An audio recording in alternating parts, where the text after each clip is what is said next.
Hey, my friends. So we're going to be looking at a very deep Gemara about the different opinions of what fruit was the tree of knowledge of good and evil that Adam and Eve ate from. You must excuse me, in the background there's some work taking place on the road. So if you can hear that, I apologize. So the Gemara says as follows.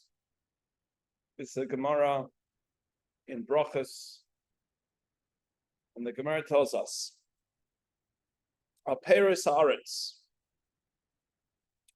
talking about fruits, and it says, the Tanya Ilan Shacha Memenu Adam Arishon, the tree that Adam ate from. There are three opinions brought down in this Gemara. Rabbi Meir Omer Gefen Haya. Rabbi Meir said it was a grape vine.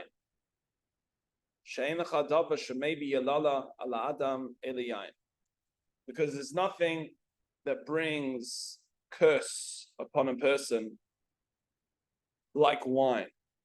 Shneimar, as it says, Vayesht min hayayin v'yishkor, says that Noah, who we're going to read about in this week's parasha, drank from the wine and became a drunk. Rabbi Nechemia held that the tree of knowledge of good and evil was in fact not the grapevine, but it was rather a fig. Te'ena haisa. Why? So he says, Shebedavash niskalkalu boy nitaknu. By the matter which they had stumbled with, by the matter which they had sinned with, within that they were able to rectify.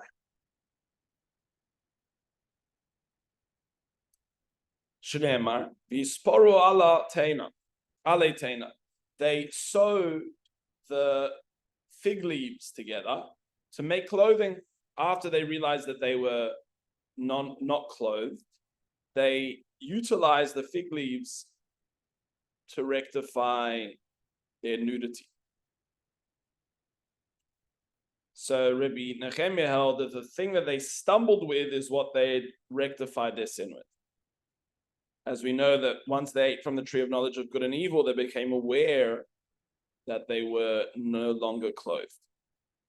Rabbi Yehuda Omer, and Rabbi Yehuda, which is the third opinion, said chita haisa. It was wheat. Sheina tinoik, and this is a very strange reason. Sheina tinoik yoyde lekroy abba ve'ima ad sheyitoim tam dagan. Because a child is only able to call their mother and father abba ve'ima. They can only really come to a proper enunciation and recognition of abba ve'ima once they're able to consume grain. Now, the question is, what on earth does that mean? Why on earth does that have any relevance to our discussion here? So the Ben Ish Chai, the Ben Yoada, brings a very deep interpretation here. To understand that the tree of knowledge of good and evil is really the space of confusion. The tree of knowledge of good and evil was the source of all confusion in this world. The source of darkness, the source of the ego. And the Ben Ish Chai explains that these three different products, the grape, the fig, and wheat, represent three elements of where we get particularly stuck by our egos. First one, he says, is wine, grape. And he says that if you look at it, it says that wine brings yalala. Wine brings curse into the world. And he says that the word yalala is very similar. In fact, it's the same letters exactly to the word Laila. Laila means night. Now, what the night represents is darkness, ultimate confusion, lack of clarity. And the person has a question. What do you do in those moments of darkness? So it says in the Torah that the word Laila is spelt first with the letter Lamed and then with the letter Yud. But when it comes to the word curse, which is Yalala, it's spelt first with the letter Yud and then with the letter Lamed. To teach us the following. The letter Lamed represents Lilmoy, to learn Torah, while the letter Yud represents Yain, which represents drinking wine, intoxication. And a person has two options. When it's nighttime, when it's a time of darkness, what do? Do you get intoxicated? Do you turn to distraction as an antidote to your confusion and darkness? Or do you turn to the Lilmoid? Do you turn to the Lamed? Do you turn to the study of Torah? Do you direct your behavior to purpose, to elevation, to positive and productive energy? And now, as we see, Klal Yisrael and the world in general is going through a very tumultuous time. Person has two options. How to engage with this night. Do we turn to intoxication and distraction? Or do we turn to positive behavior and the study of Torah? That's the first question when we engage with our egos. Do we live a life of distraction or do we live a life of purpose? That's number one. Number two is the fig. So the fig represents another element of the ego. The fig is a very unique fruit because the fig, its pollination happens internally. The insect needs to tunnel into the fruit and pollinate the fruit from within. It's one of the only fruits that has such a characteristic.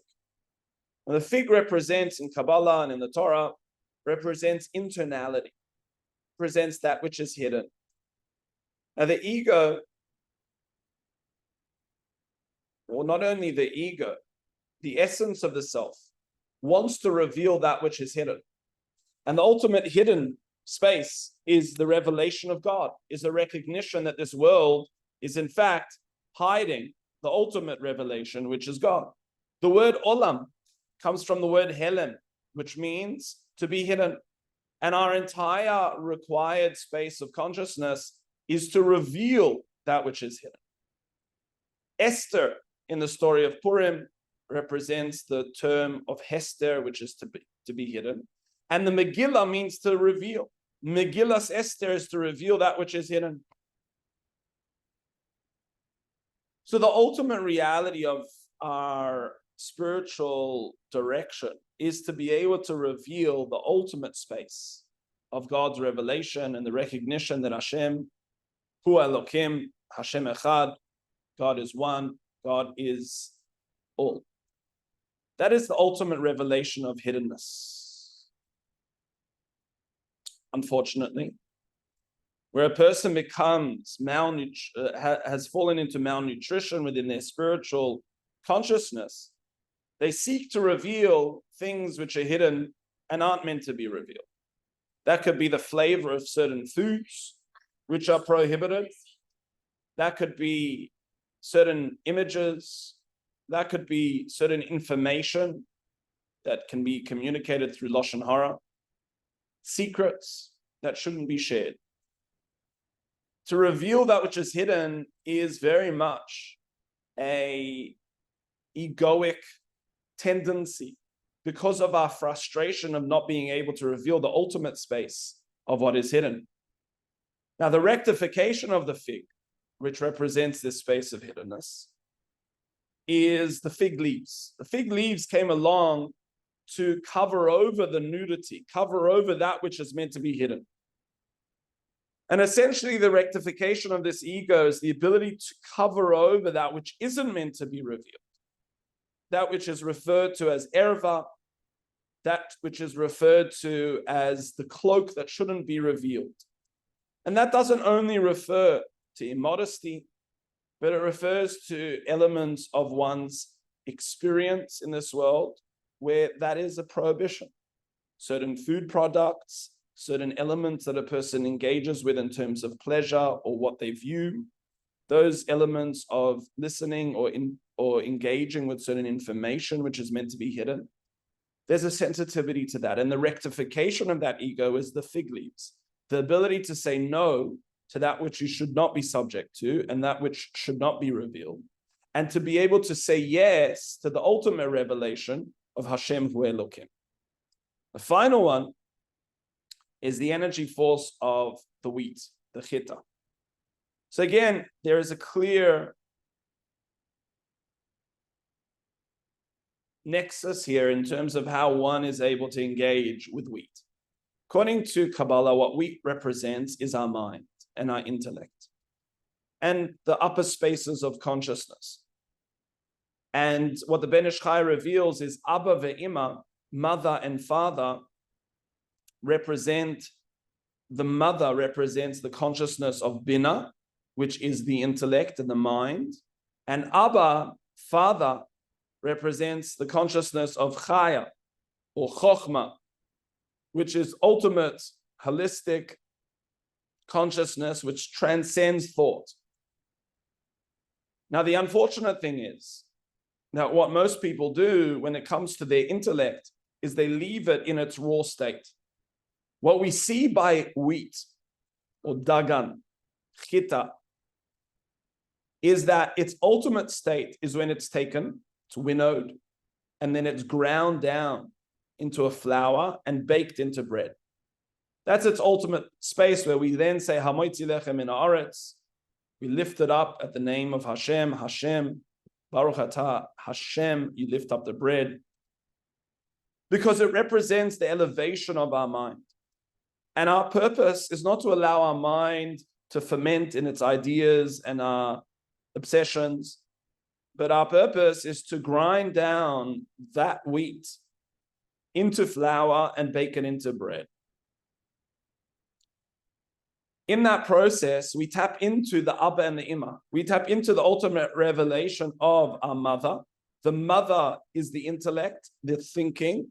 That thinking then is able to be structured around the focal points of Torah and understanding the intricacies of the Torah and the details of the Torah, to be aware of Hashem's presence and HaKadosh Baruch Hu filling the universe.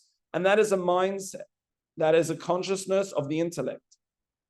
Then the Abba is the ultimate space of holistic consciousness, the transcendence of the mind into a space that is l'mayla min hadas, above the mind, into a space of mindfulness, into a space of total connectivity, into a space of oneness, into a consciousness of existence itself. And that's the real choice that we have when it comes to the third fruit or the third produce that we're talking about here of the wheat. You have an option how you want to use your mind. Do you want to leave it in its raw state, completely unprocessed, just raw, fermented in its own obsessions and negativities and anxieties? Or do you want to utilize it, grind it down, winnow it, take away the chaff, then grind it down into a fine flour and bake it into delicious sourdough bread? Is that how you want to use your mind? Or do you want to leave it in its raw state? Because if you're going to make a blessing on wheat in its raw state, it's the lowest blessing potentially, which is shahakol, because it's not even a consumable product in its raw state. But if you elevate it, it becomes hamoitzi.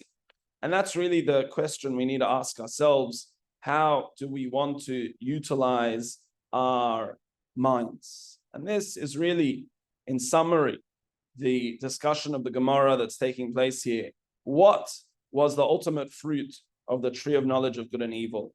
Was it grapes? Meaning, how do we engage with light? How do we engage with night? How do we engage with times of difficulty and lack of clarity?